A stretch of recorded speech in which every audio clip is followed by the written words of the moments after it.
Якби ще років 5 тому хтось сказав, що Volkswagen почне втрачати позиції в Китаї, багато хто б просто не повірив. Адже саме там німецький концерн довгий час був справжнім автомобільним гігантом та беззаперечним фаворитом мільйонів покупців. Але китайський ринок останнім часом виявився набагато складнішим, ніж багато хто очікував. За останні роки місцеві виробники зробили величезний ривок уперед, пропонуючи все більше технологій, цікавих рішень та конкурентних цін. На цьому фоні Volkswagen поступово почав втрачати свою колишню перевагу.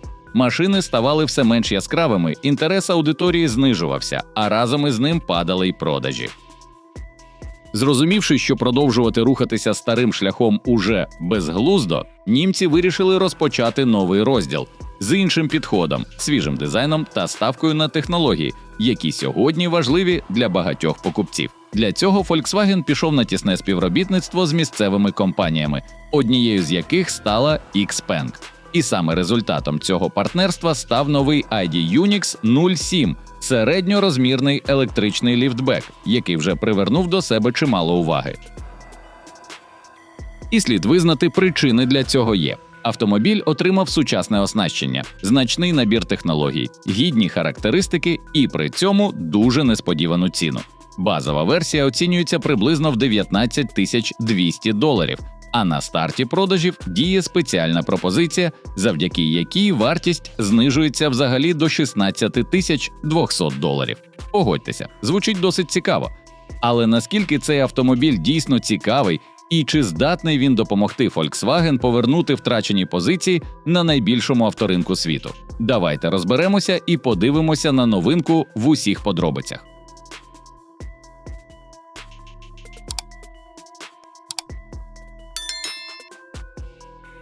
З першого погляду зрозуміло, перед нами вже зовсім не той Volkswagen, до якого багато хто звик.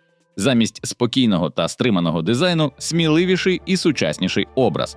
Спереду автомобіль отримав так званий вітрозахисний дизайн із більш агресивною формою передньої частини. Доповнюють картину світлодіодна оптика, великі спортивні повітрозабірники та виражений нижній спойлер. А у центрі красується підсвічений логотип марки. У профіль автомобіль виглядає більш динамічно, купеподібна лінія даху, плавний силует і дві точні лінії, що проходять по кузову, а великі 19 або 20-дюймові колеса додають автомобілю солідності. Ззаду – модна сьогодні світлодіодна смуга на всю ширину кузова та стилізований аеродинамічний дифузор. При цьому автомобіль не тільки виглядає стрімко, але й має цілком серйозні розміри. Довжина складає 4853 мм, колісна база – 2826, ширина 1852, а висота 1566 мм. Якщо порівняти новинку з іншими моделями марки, то ID UNYX 07 всього на 108 мм коротший від флагманського ID7. При цьому він на 151 мм довший за Volkswagen Jetta і на 133 мм перевершує по довжині актуальну Tesla Model 3. І такі розміри безпосередньо впливають на практичність. Об'єм багажника тут становить значні 711 літрів. А якщо скласти задній ряд сидінь, простір збільшується до 1580 літрів.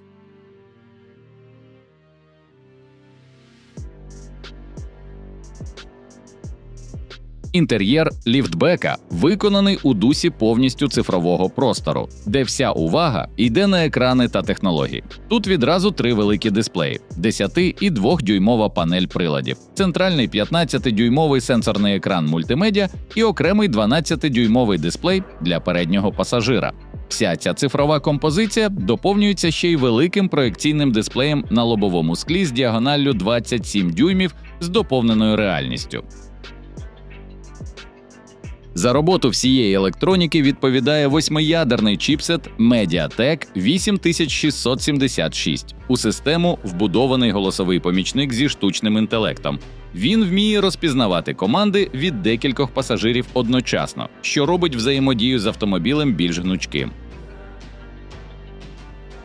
При цьому розробники не обмежилися лише цифровою частиною, але й приділили увагу комфорту. У салоні встановлено нове двоспицеве кермо з фізичними кнопками. Рішення, яке зберігає тактильне керування. Є бездротова зарядка для смартфона потужністю 50 Вт на центральній консолі, а також комфортні спортивні крісла з електрорегулюванням у 12 напрямках. Вони оснащені підігрівом, масажем та функцією пам'яті налаштувань. Доповнює картину вбудована система ароматизації повітря. Серед додаткових елементів – аудіосистема Hi-Fi із 12 динаміками, атмосферне підсвічування салону з 30 відтінками та панорамний скляний дах площею 1,6 квадратних метра із сонцезахисною шторкою. Функції автономного водіння та систем допомоги водієві тут розділені на два рівні, залежно від того, наскільки продвинуте рішення обирає покупець. Базова версія має 6 камер високої роздільної здатності, 1-мм радар та набір із 12 ультразвукових датчиків. Все це працює разом, щоб забезпечувати рух маршрутом і підтримку на шосе. Для тих, кому потрібно більше можливостей, передбачено більш продвинуту систему з лідаром. Вона розширює функції автопілота у більш щільному та складному міському трафіку. При цьому, незалежно від версії, всі автомобілі отримують однакову функцію пам'яті паркувальних місць та автономного паркування. Машина може самостійно запам'ятати місце і потім припаркуватися без участі водія і, як запевняють у компанії, навіть на відстані до 2 кілометрів. Головна фішка тут – нова електронна архітектура CEA, яку німецькі інженери розробили разом із спеціалістами XPeng. Суть у тому, що вони спростили всю електронну начинку автомобіля. Замість безлічі розрізнених блоків управління згрупували все в 4 основні зони. За рахунок цього кількість окремих електронних модулів удалося скоротити приблизно на 30%. У результаті система швидше обмінюється даними, а проводка полегшала і стала простіше. Втім, ID Unix 07 побудовано на фірмовій модульній платформі MEB. Тут встановлений один електромотор на задній осі. Він видає 231 силу і 350 ньютон-метрів. За живлення відповідає батарея типу NMC на 60 кВт-годин, якої, за заявленими даними, вистачає на 558 кілометрів, пробігу за середньої витрати 12,1 кВт-годину на 100 кілометрів.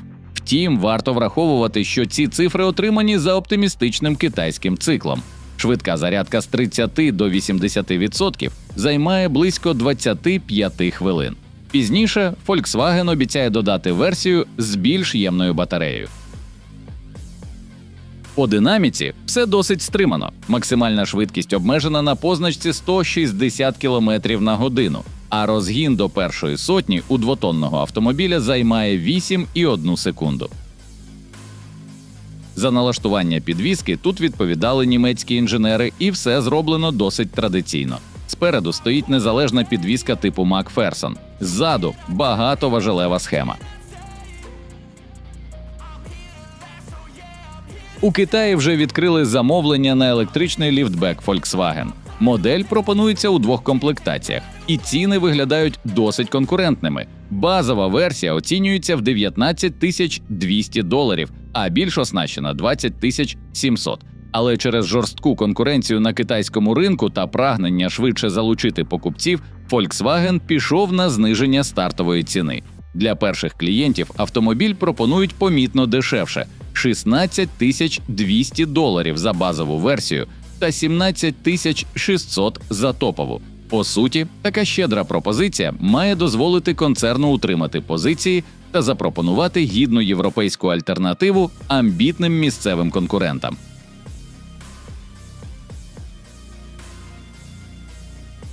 Ось і все на сьогодні, друзі. Дякуємо, що були з нами до кінця. Ваша підтримка надихає на нові цікаві відео. Підписуйтесь на канал, вмикайте повідомлення, ставте вподобайки, щоб жодне автооновлення не пройшло повз. А в коментарях обов'язково залиште свою думку.